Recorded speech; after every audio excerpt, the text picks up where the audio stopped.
Candidato Bolsonaro, o Brasil está cansado de ver escândalos de corrupção drenando o dinheiro do povo brasileiro. E o campeão de escândalo de corrupção, como nós sabemos muito bem, é o presidente Lula. Os maiores escândalos de corrupção do mundo. Aliás, todo o abecedário tem nome, mensalão, petrolão, pode escolher a letra, tem um escândalo de corrupção do Lula.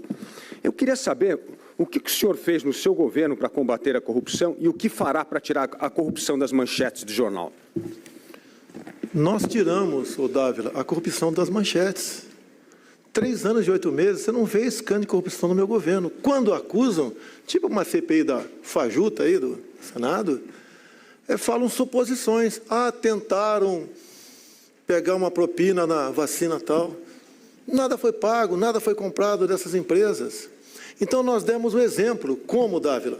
Escolhendo pessoas corretas para estar à frente dos ministérios. Nós não aceitamos as indicações político-partidárias para ministérios, para a Caixa Econômica, Banco do Brasil, BNDES e para as estatais. Olhe, por exemplo, a Itaipu Binacional, como ela faz obra, como a segunda ponte com o Paraguai já concluída, a terceira começando lá em Porto Murtinho, a extensão do aeroporto de Foz do Iguaçu. Nós não temos corrupção. Olha os assaltos, Dávila, que haviam nos fundos de pensão das estatais. Eu estou aqui com um contra-cheque de um carteiro. Por favor, segundo a norma do debate, não é possível... Estou aqui com um contra-cheque de um carteiro, ele desconta R$510 por mês e vai descontar até 2030 para cobrir roubalheira do fundo de pensão dos Correios, que é o Postales. É a corrupção com carnê. Nós, ao colocarmos pessoas adequadas e certas, com responsabilidade e honestidade, combatemos a corrupção. Somos o orgulho, e me orgulho muito de ser presidente da República, onde não tem qualquer escândalo de corrupção. A réplica, candidato Dávila. Bolsonaro, eu gostaria que o senhor explicasse um pouco mais o orçamento secreto, porque no primeiro ano o senhor vetou o orçamento secreto, mas depois, pressionado pelo Congresso Nacional, aprovou o orçamento secreto, onde tem as suas digitais, que hoje é muito parecido com o mensalão. Além de tudo, o senhor disputa a presidência da República e o chefe do seu partido, Valdemar Costa Neto, foi preso justamente no escândalo do mensalão. Portanto, também tem um presidiário ligado à corrupção ao seu partido. Eu gostaria que o senhor explicasse para as pessoas a diferença entre o mensalão e o orçamento secreto. Lá atrás, o ministro Joaquim Barbosa foi bem claro que eu fui um dos 3 deputados do meu partido na época que não pegava dinheiro na Petrobras. A mesma coisa, Joaquim Barbosa, dizendo que eu devolvi dinheiro dado pela JBS para mim, pessoalmente. Devolvi. E era legal aquilo. Orçamento secreto, Dávila, eu vetei. O Congresso derrubou o veto com o apoio das senadoras aqui. Eu não tenho qualquer acesso ao orçamento secreto. Então, realmente, esse dinheiro, 18 bilhões atualmente, poderia não, seria muito melhor distribuído para outras áreas do governo. Agora, pela segunda vez, você tem razão, não em tudo que você falou. Iam derrubar o veto de novo.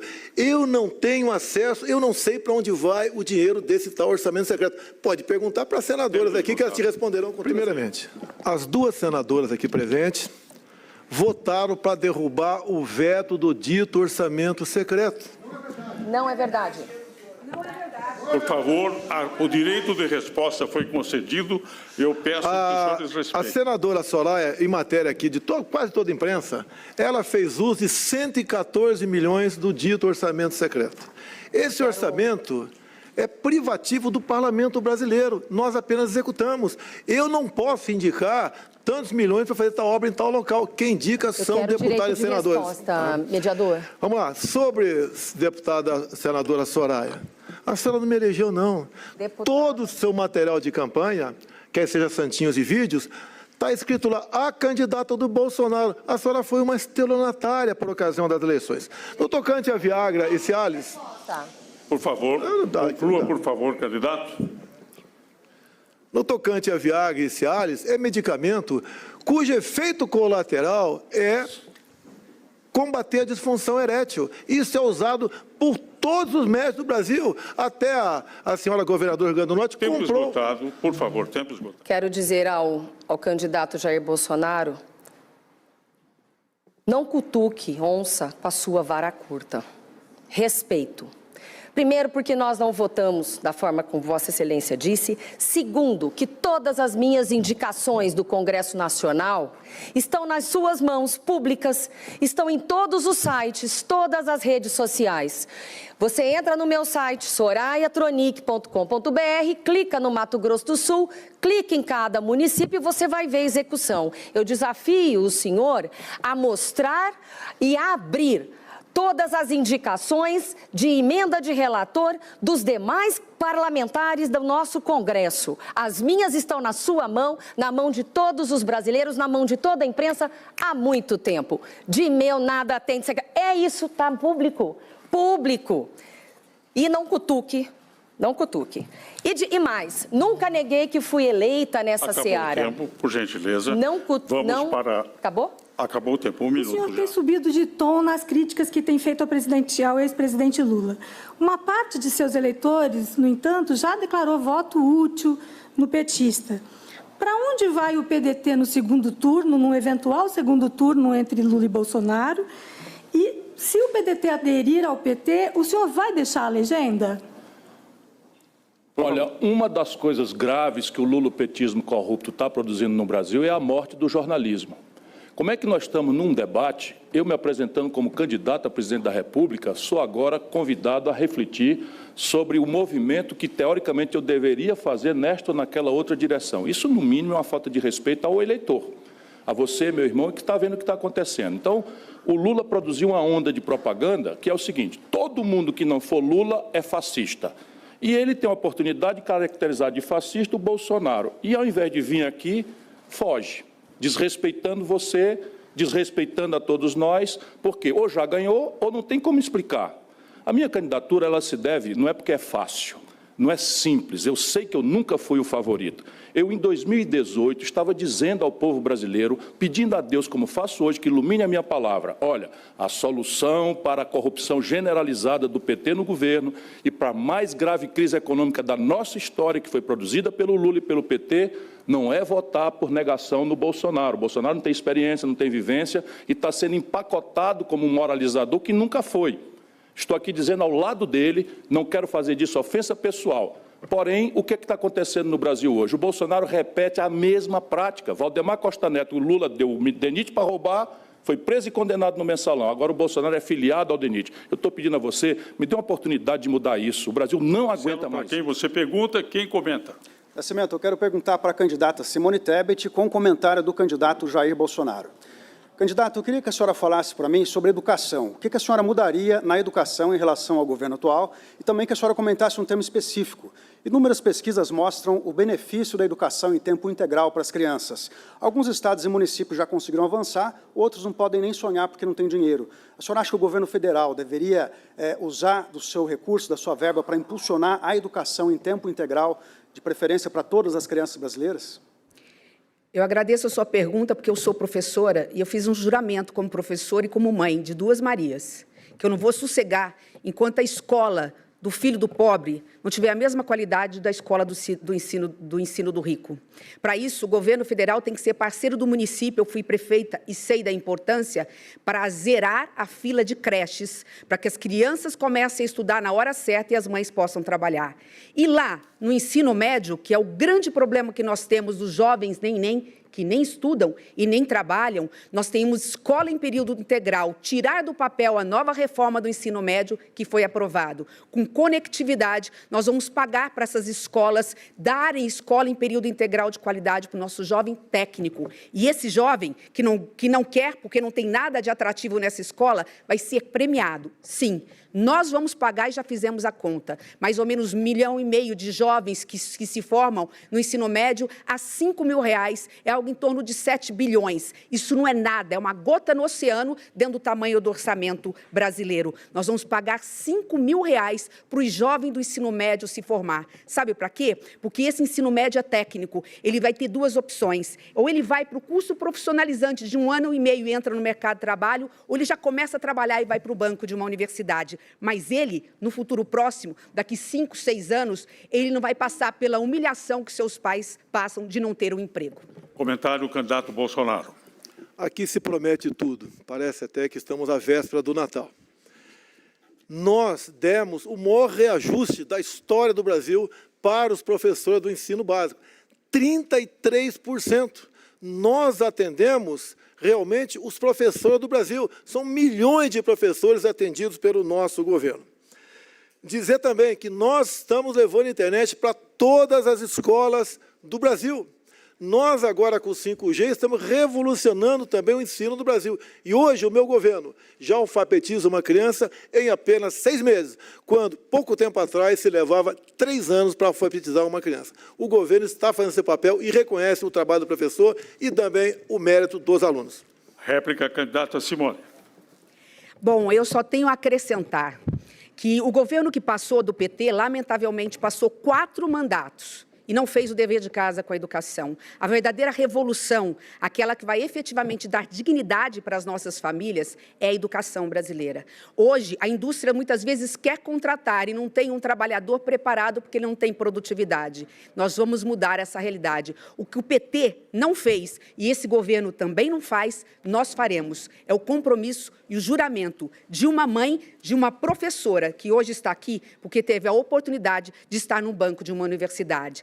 Educação das nossas crianças e jovens vai ser prioridade nacional pela primeira vez. O foco é a jornalista da revista Veja, Clarissa Oliveira. Clarissa, para quem vai a sua pergunta e quem deverá comentá-la? Minha pergunta vai para o presidente Jair Bolsonaro com um comentário de Ciro Gomes. Presidente, a gente já assistiu aqui, desde o começo da campanha, vários casos graves de violência política. Um bolsonarista assassinou um petista durante uma festa de aniversário, um outro apoiador do senhor matou um também petista com golpes de faca e machado.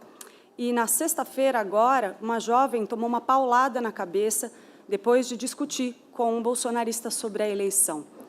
O senhor chegou a dizer lá atrás que é preciso fuzilar a petralhada. Eu gostaria de saber se o senhor se arrepende dessa declaração, presidente. Primeiro, eu quero dizer que eu sou palmeirense. Eu peço à torcida do Palmeiras, não briguem. Caso contrário, eu vou ser responsabilizado. Faltou a ilustre jornalista falar de um caso agora, de um petista que tinha, inclusive, uma tatuagem do Lula no ombro, onde ele matou a esposa e um filho de 2 anos. Querer me responsabilizar por essas ações não tem cabimento. Eu diminuí em mais de 40% as mortes violentas no nosso Brasil, com as políticas mais variadas possíveis, entre elas a do armamento. Esse episódio lamentável de Foz do Iguaçu, como tantos outros, eu recebi o irmão da vítima, que disse para todos que votavam em mim. E eu recebi com toda a cordialidade, liguei para os seus familiares naquele momento, fiz uma live de quase 1 hora.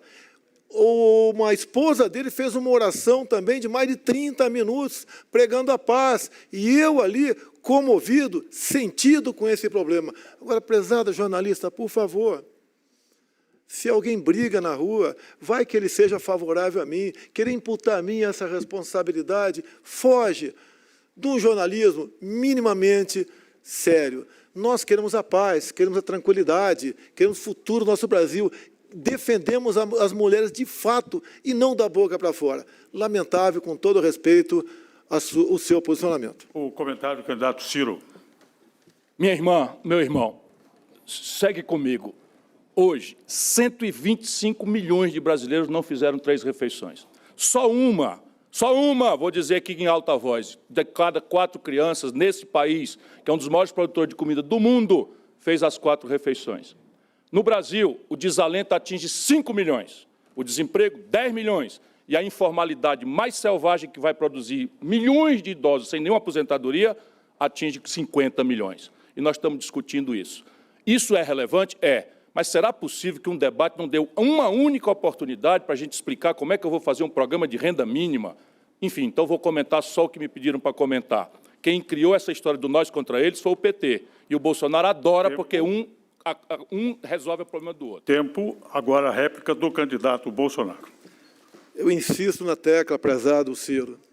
Nós demos Auxílio Brasil para 21 milhões de famílias. E ele pode hoje se cadastrar por um aplicativo. Não tem mais aquela triagem pelas prefeituras, onde sempre alguém segurava aquele processo para ganhar algo político lá na frente.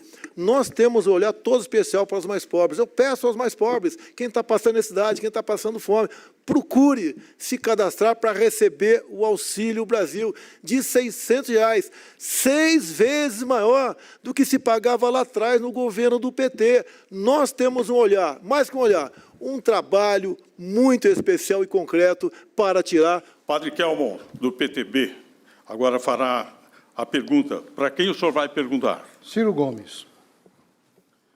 Candidato Ciro Gomes, todos os candidatos aqui vão à igreja no período eleitoral. Curiosamente, só os vemos nos templos e igreja nesses períodos. Como um cristão que o senhor é contra o aborto? Caso a resposta seja positiva, aceitaria assinar ainda hoje um pacto pela vida, se comprometendo a proteger as vidas dos bebês nos ventres de suas mães? O convite para assinar também está aberto a todos os candidatos aqui presentes. Por favor, a resposta. Reverendo, eu, de fato, estou muito preocupado com a sorte do povo brasileiro. Deixa eu lhe dar aqui cá alguns números, o senhor é recente na atividade política e é bem-vindo, mas no Brasil, nesse momento, entre desemprego aberto, desalento, que é o que desistiram de emprego, ou vivendo de bico na mais selvagem informalidade, nós temos 2/3 do povo brasileiro. E eu estou muito concentrado produzindo soluções para isso. Um programa de renda mínima de cidadania que espanque a fome que está no lar de 125 milhões de pessoas que hoje não fazem as 3 refeições.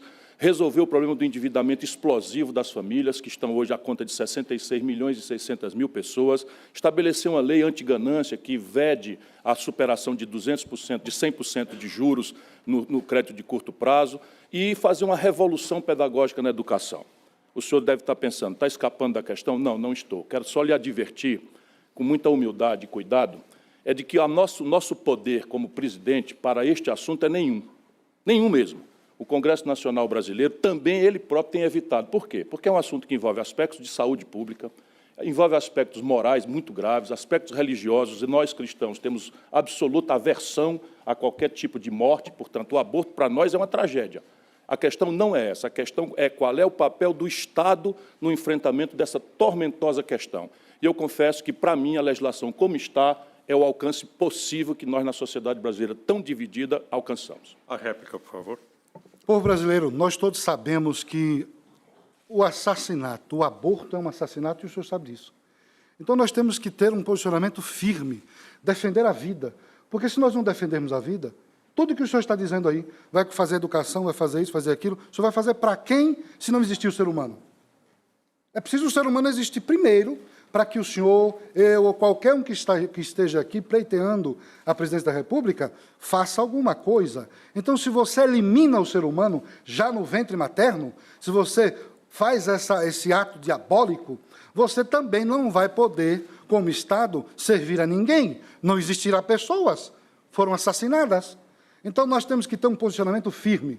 Os senhores que estão na política há mais tempo do que eu, deve fazer um posicionamento firme em defesa da vida contra o aborto. Réplica do candidato Ciro. Não há ninguém mais dedicado a defender a vida nesse grupo aqui, que tem muito boas pessoas, outras nem tanto, do que eu.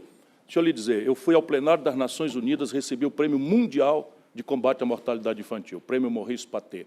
O que eu quero lhe dizer, entretanto, é por seriedade, é que não está na nossa potência de candidato a presidente. Eu não sei se a sua psicologia é de pretender presidir o Brasil, a minha é. Eu quero presidir o Brasil. E, como presidente do Brasil, eu compreendo as questões brasileiras como elas são. E há um ponto muito delicado de equilíbrio nesse enfrentamento da tragédia do aborto, que é a legislação em vigor brasileira, mais os julgados. Por exemplo, a proibição de aborto, a facilitação de aborto em caso de fetos anencéfalos é um ditado do Supremo Tribunal Federal. E eu respeito isso porque é uma questão complexa. Obrigado. Candidato, você diz que defende as famílias brasileiras, mas você não respeitou a dor das famílias que perderam um ente querido na pandemia. Que você não respeita as mulheres brasileiras, isso todo mundo já sabe. Mães hoje têm que explicar para os seus filhos o que significado das palavras chulas e até de palavrões que você fala todo o tempo. Mas ter coragem de cortar dinheiro da merenda escolar e da creche, a pergunta que eu faço a você é o seguinte: por que o seu governo não dá prioridade às crianças no Brasil? Senhora senadora, o orçamento, senadora, é feito em 4 mãos, executivo e legislativo.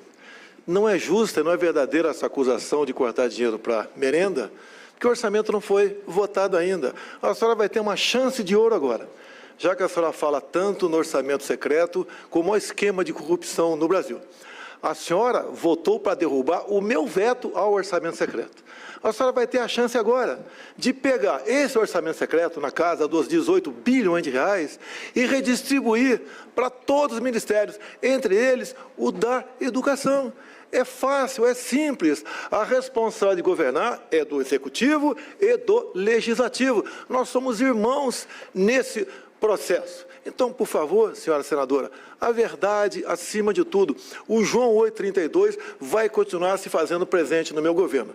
Agora, ofender as mulheres, falar palavrão, eu falo alguns palavrão sim, mas não sou ladrão.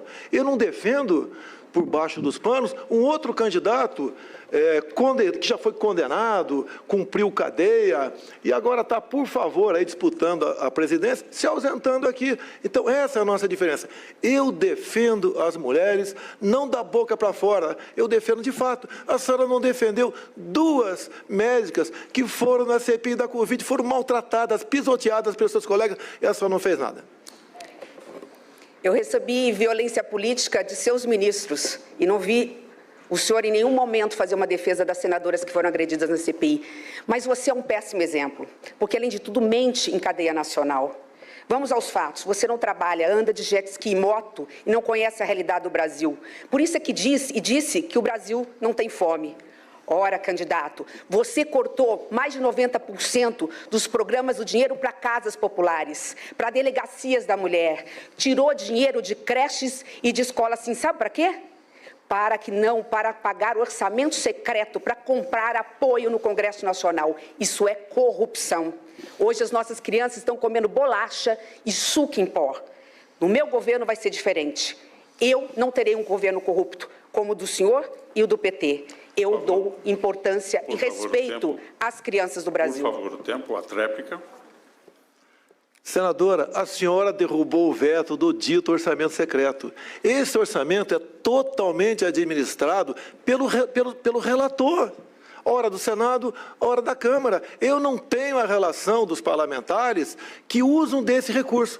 O ano passado a senhora usou desse recurso. A sua atual vice no corrente ano usou também desse recurso. Não repita a questão de creche, etc, etc. O orçamento, repito, não é eu não faço, não é um decreto. O orçamento é uma lei. E para ser lei, passa pelo parlamento. A senhora, repito, só tem uma chance enorme, maravilhosa de, agora, né, como parlamentar, pegar dinheiro desse dito orçamento secreto e mandar para essas áreas carentes. Candidato, você diz que defende as famílias brasileiras, mas você não respeitou a dor das famílias que perderam um ente querido na pandemia.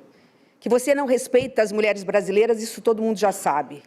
Mães hoje têm que explicar para os seus filhos o que significado das palavras chulas e até de palavrões que você fala todo o tempo. Mas ter coragem de cortar dinheiro da merenda escolar e da creche, a pergunta que eu faço a você é o seguinte: por que o seu governo não dá prioridade às crianças no Brasil? Senhora senadora, o orçamento, senadora, é feito em 4 mãos, executivo e legislativo. Não é justa, não é verdadeira essa acusação de cortar dinheiro para merenda, porque o orçamento não foi votado ainda. A senhora vai ter uma chance de ouro agora, já que a senhora fala tanto no orçamento secreto como o esquema de corrupção no Brasil. A senhora votou para derrubar o meu veto ao orçamento secreto. A senhora vai ter a chance agora de pegar esse orçamento secreto na casa dos 18 bilhões de reais e redistribuir para todos os ministérios, entre eles o da educação. É fácil, é simples. A responsabilidade de governar é do Executivo e do Legislativo. Nós somos irmãos nesse processo. Então, por favor, senhora senadora, a verdade acima de tudo. O João 832 vai continuar se fazendo presente no meu governo. Agora, ofender as mulheres, falar palavrão, eu falo alguns palavrão sim, mas não sou ladrão. Eu não defendo, por baixo dos panos, um outro candidato que já foi condenado, cumpriu cadeia, e agora está, por favor, aí disputando a presidência, se ausentando aqui. Então, essa é a nossa diferença. Eu defendo as mulheres, não da boca para fora, eu defendo de fato. A senhora não defendeu 2 médicas que foram na CPI da Covid, foram maltratadas, pisoteadas pelos seus colegas, e a senhora não fez nada. Eu recebi violência política de seus ministros e não vi o senhor em nenhum momento fazer uma defesa das senadoras que foram agredidas na CPI. Mas você é um péssimo exemplo, porque, além de tudo, mente em cadeia nacional. Vamos aos fatos. Você não trabalha, anda de jet ski e moto e não conhece a realidade do Brasil. Por isso é que disse que o Brasil não tem fome. Ora, candidato, você cortou mais de 90% dos programas do dinheiro para casas populares, para delegacias da mulher, tirou dinheiro de creches e de escolas, assim, sabe para quê? Para pagar orçamento secreto, para comprar apoio no Congresso Nacional. Isso é corrupção. Hoje as nossas crianças estão comendo bolacha e suco em pó. No meu governo vai ser diferente. Eu não terei um governo corrupto, como o do senhor e o do PT. Eu dou importância e respeito às crianças do Brasil. Por favor, o tempo, a tréplica. Senadora, a senhora derrubou o veto do dito orçamento secreto. Esse orçamento é totalmente administrado pelo relator, ora do Senado, ora da Câmara. Eu não tenho a relação dos parlamentares que usam desse recurso. O ano passado, a senhora usou desse recurso. A sua atual vice, no corrente ano, usou também desse recurso. Não repita a questão de creche, etc, etc. O orçamento, repito, não é eu não faço, não é um decreto. O orçamento é uma lei. E, para ser lei, passa pelo parlamento. A senhora, repito, só tem uma chance enorme, maravilhosa de, agora, né, como parlamentar, pegar dinheiro desse, o dito orçamento secreto, e mandar para essas áreas carentes. Vamos agora à pergunta do padre Kelmon. A quem o senhor pergunta, por favor? Padre Kelmon. Kelmon, Isso. tá bom. Pergunto à senadora Simone Tebet. Candidata, o ex-presidiário Lula defendeu o aborto recentemente em entrevistas. A senhora se diz feminista. Dentro da agenda feminista está o apoio incondicional à legalização do aborto. A senhora concorda com essa agenda? Como o presidente apoiará o assassinato de bebês indefesos no ventre de suas mães? Candidato, o meu conceito feminista é muito diferente do seu conceito. Não, só existe um conceito feminista. Eu estou falando, a palavra é minha, e, por favor, me respeite. Simone, por favor. Eu gostaria que repusesse meu tempo, por favor. Pode continuar, por favor. O seu conceito é diferente do meu. Sabe o que, para mim, é ser feminista? É defender o direito das mulheres. De ganhar iguais salários aos dos homens, porque a mulher preta no Brasil recebe até 40% menos. O meu feminismo é, como presidente, pela primeira vez, uma mulher presidente da Comissão de Combate à Violência contra a Mulher, exigir, com leis mais severas, colocar na cadeia homem que bate covardemente mulher. É isso que é ser feminista. Eu sou católica, padre. Lamento a sua visão seletiva. Confesso que tenho dúvidas se teria coragem de me confessar com você. Eu sou contra o aborto, porque eu sou católica e sou cristã. Isso não me faz menos feminista. Eu defendo a vida. E assim fui. Agora, o feminismo no Brasil precisa ser entendido não como uma pauta de esquerda, mas como uma pauta cristã.